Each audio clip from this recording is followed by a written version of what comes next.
L'Italia è un paese meraviglioso, meraviglioso per la storia, la cultura, la tradizione enogastronomica, la bellezza dei paesaggi e naturalmente delle sue coste lunghe più di 8.000 chilometri.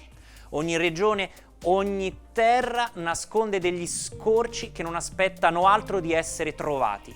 Come in questo modo.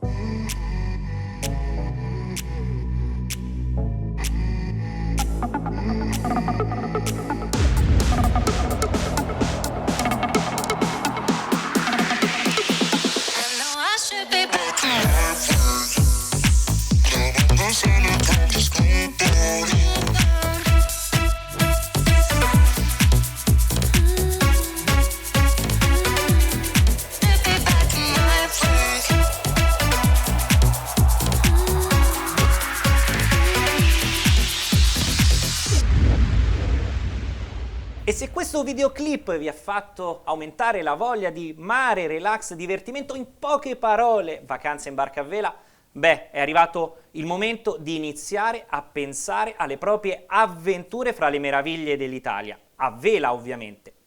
Oggi con noi abbiamo Iole Pizzi, responsabile marketing della Spartivento. Ciao Iole, grazie di essere venuta qui con noi, con la quale approfondiremo tutti i dettagli per organizzare al meglio la vostra avventura.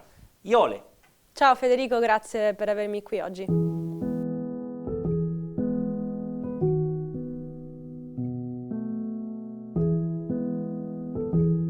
Partiamo subito da una considerazione. Cosa intendiamo noi per charter? Perché molti si avvicinano per la prima volta a questo mondo ed è sconosciuto per il più.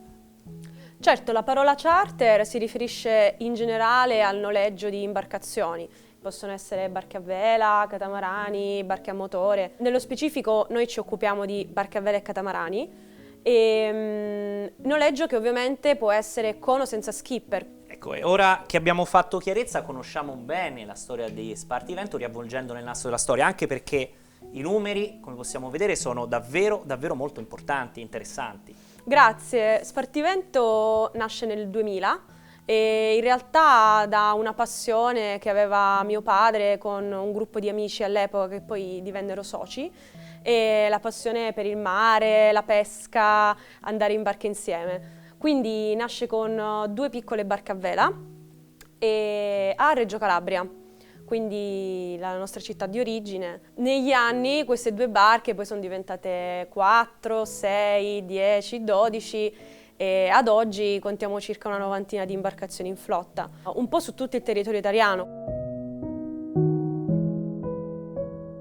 Notiamo come appunto la storia della Spartivento si sia arricchita nel corso degli anni, notiamo anche come oggi i monoscafi continuino a essere preponderanti nella costituzione della flotta rispetto ai catamarani, ma negli ultimi anni si sta assistendo in qualche modo a un cambio di rotta, perché i catamarani stanno entrando prepotentemente anche nei desiderata del pubblico mediterraneo, tant'è che li vediamo scorrazzare sempre di più nelle estati calde. Ecco, voi che cosa state percependo?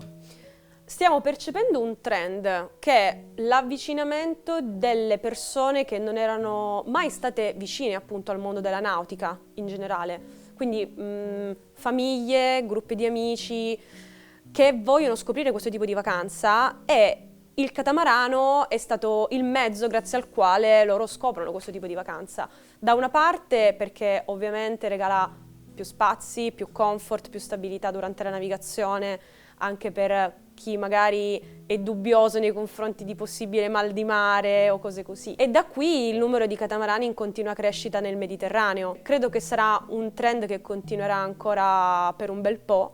E a proposito di rotte, itinerari, posti meravigliosi che la nostra Italia offre, ecco, questo forse è uno dei più caratteristici e amati. Si riconoscono subito le isole Eolie, che si possono fare tranquillamente anche in una settimana, perché voi non vi soffermate o non vi fermate solamente nel dare in noleggio l'imbarcazione, ma anche a offrire consigli. In effetti quello che noi stiamo cercando di fare sempre di più, essendo appunto sempre più presenti sul territorio con tantissime imbarcazioni, è di non fermarci al noleggio dell'imbarcazione, ma di scoprire il territorio in primis e poi condividere con i viaggiatori che ci scelgono i consigli non solo della rotta da seguire, quindi per decidere al meglio le tappe da fare, quando farle, i tempi di navigazione, le miglia nautiche, ma anche poi per godersi il meglio che ogni isola, in questo caso delle Eolie, può offrire.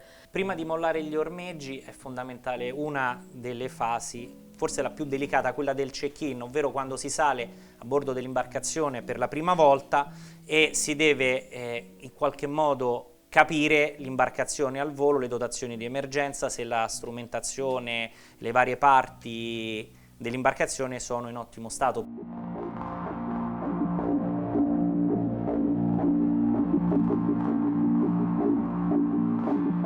Tra le fasi delicate sicuramente c'è anche quella della cambusa, come in questo caso, insomma è una foto ovviamente presa dall'Ark, quindi di questo rally che attraversa l'Atlantico, però scene di questo genere si vedono continuamente, immagino voi ne abbiate esperienza, per cui anche fare la cambusa in maniera corretta e soprattutto coscienziosa ha la sua importanza, la sua delicatezza. Qui abbiamo prodotti di tutti i tipi, ma loro dovranno stare 14-21 giorni in mare, però c'è chi fa una cambusa così anche per stare solo 7 giorni. Anche perché i clienti possono anche inviarci una lista della spesa e trovare direttamente la cambusa a bordo, quindi se leggiamo qualcosa di strano cerchiamo già di dare indicazioni.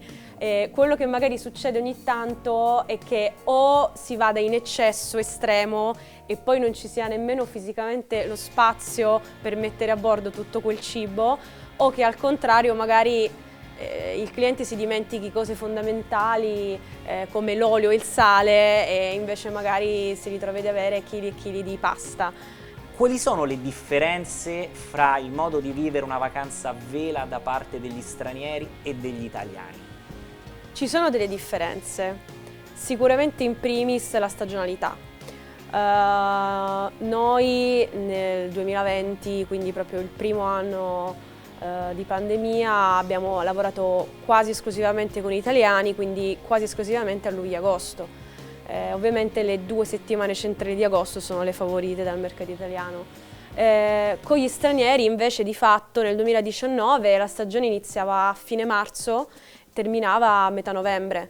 Per quanto ci riguarda, i nostri clienti stranieri sono quasi tutti clienti velisti, che quindi decidono di noleggiare l'imbarcazione senza skipper o appunto favorendo imbarcazioni che sono più equipaggiate da un punto di vista tecnico che di comfort. Invece magari moltissimi italiani ultimamente stanno preferendo appunto di farsi una vacanza su un bel catamarano da 50 piedi, 52 piedi, con una crew anche a bordo e godersi le ferie appunto di agosto in questo modo. E a proposito di coccolare, qui alle mie spalle ha fatto comparsa in maniera arrogante un fenicottero rosa che è un po' il simbolo, anche in passato lo è stato, no? Di vacanze a 5 stelle di lusso, perché in qualche modo vi siete inventati una nuova formula per far vivere ancora in maniera più frizzante questa vacanza in Italia, no? E ci vuoi raccontare un pochettino di più del progetto Sailax? Intanto ecco, dal fenicottero passiamo invece a quello che è la parte principale, il core di questa esperienza. Certo, perché diciamo Sailax nasce appunto nel 2020 in realtà, quindi un anno un po' complicato, come spin-off della nostra flotta charter, quindi esclusivamente catamarani Lagoon, con equipaggiamento ricco, aria condizionata, generatore distilatore e anche un servizio d'eccezione a bordo, quindi comandanti esperti e chef che abbiamo formato in esclusiva con la Gambero Rosso Academy di Palermo. L'obiettivo era cercare di fare qualcosa, offrire una vacanza che potesse essere più simile a una vacanza in un hotel a 5 stelle.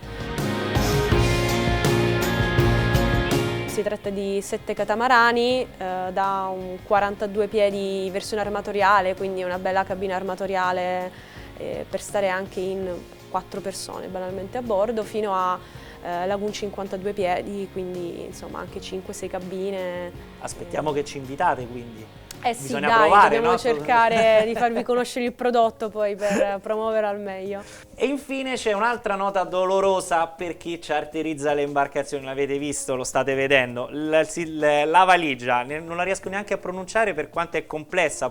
E poi ci stanno ovviamente tipologie differenti di valigie. Evitate per favore i trolley, immagino, è un consiglio che do io personalmente perché poi soffro nel vedere. Beh, è quello che chiediamo anche noi, infatti molto utile questa infografica no sì, perché in realtà quello che noi chiediamo è di evitare le valigie rigide, i trolley, e di favorire ovviamente i borsoni e le valigie morbide. È una questione ovviamente di spazio, perché un borsone lo potete facilmente svuotare a bordo e infilarlo in qualche gavone molto tranquillamente. Il trolley ovviamente è molto impegnativo e molto ingombrante. Portare un costume, una crema solare, un copricostume e un paio di infradito dovrebbe bastare. Poi la vita in barca è molto semplice, non ci si asciuga i capelli, ce li si asciuga un po' col vento. C'è una spartana, si dovrebbe dire. Spartana, è un po' un campeggio galleggiante alla fine per certi aspetti, quindi basta veramente poco per stare comodi e non c'è bisogno di stressarsi tanto per portare tante valigie.